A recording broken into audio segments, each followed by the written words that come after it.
नमस्कार दोस्तों, स्वागत है सभी का फिर से आपके अपने YouTube चैनल सरकारी नौकरी अड्डा में।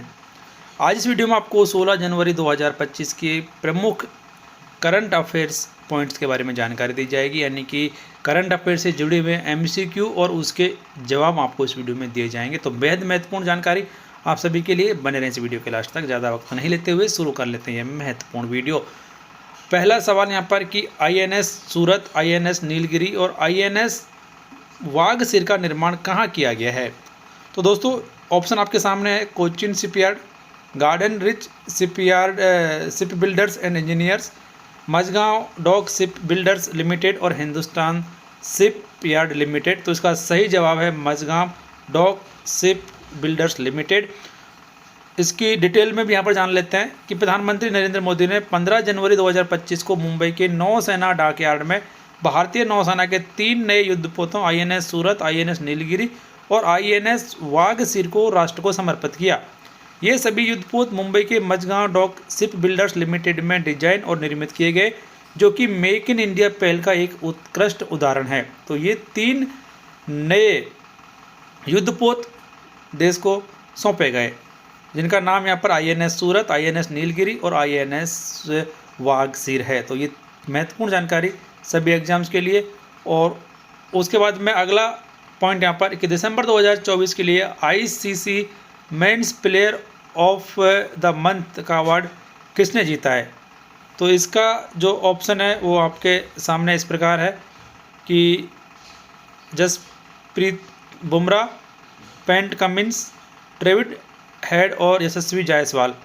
इसका सही जवाब यदि आपको आता है कमेंट बॉक्स में आप लिखें। इसका सही जवाब है जसप्रीत बुमराह। तो दिसंबर 2024 के लिए ICC player of the month award की घोषणा कर दी गई।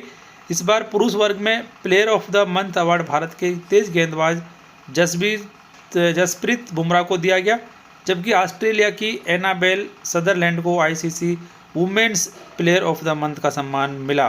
तो ये भी आपसे पूछा जा सकता है दोस्तों। उसके बाद में जो अगला यहाँ पर सवाल है आपके लिए कि हाल ही में चर्चा में रही पवना नदी किस राज्य में बहती है। पवना नदी किस राज्य में बहती है। उत्तर प्रदेश ऑप्शन है, हिमाचल प्रदेश यहाँ पर है, केरल और महाराष्ट्र। इसका सही जवाब है महाराष्ट्र। तो नेशनल ग्रीन ट्रिब्यूनल ने हाल ही में राज्य द्वारा नियुक्त कायाकल्प समिति को पवना नदी में प्रदूषण से निपटने के लिए कार्य योजना को लागू करने के लिए एक नई समय सीमा निर्धारित करने के लिए सभी हितधारकों की एक बैठक बुलाने का निर्देश दिया, और यह महाराष्ट्र के पश्चिम में पुणे जिले में बहती है। तो पवना नदी महाराष्ट्र के पुणे जिले में बहती है, ये आपसे पूछा जा सकता है। और उसके बाद में अगला पॉइंट यहाँ पर कि लार्सन एंड ट्रूबो ने भारतीय नौसेना के लिए कौन सा बहुउद्देशीय पोत लॉन्च किया है। ऑप्शन INS समर्थ, INS उत्कर्ष, INS सूरत और INS वाघसीर। तो इसका सही जवाब है INS उत्कर्ष को लॉन्च किया गया है, बहुउद्देशीय ये पोत है।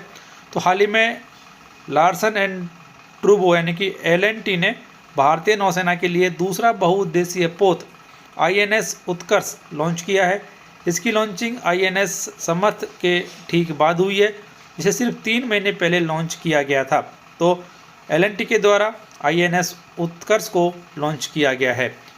उसके बाद में अगला पॉइंट यहाँ पर कि हाल ही में गान नगाई 2025 उत्सव का आयोजन किस राज्य में किया जा रहा है। ऑप्शन राजस्थान, मणिपुर, असम, मेघालय। इसका सही जवाब मणिपुर में किया जा रहा है। तो मणिपुर में जेलियान ग्रोंग समुदाय द्वारा मनाया जाने वाला गान नगाई 2025 उत्सव 12 जनवरी 2025 को शुरू हुआ और 5 दिनों तक चलने वाला यह जीवंत त्यौहार समुदाय के फसल कटाई के बाद के सबसे बड़े उत्सव के रूप में मनाया जाता है। तो ये गान नगाई 2025 का उत्सव मणिपुर राज्य में आयोजित किया जा रहा है।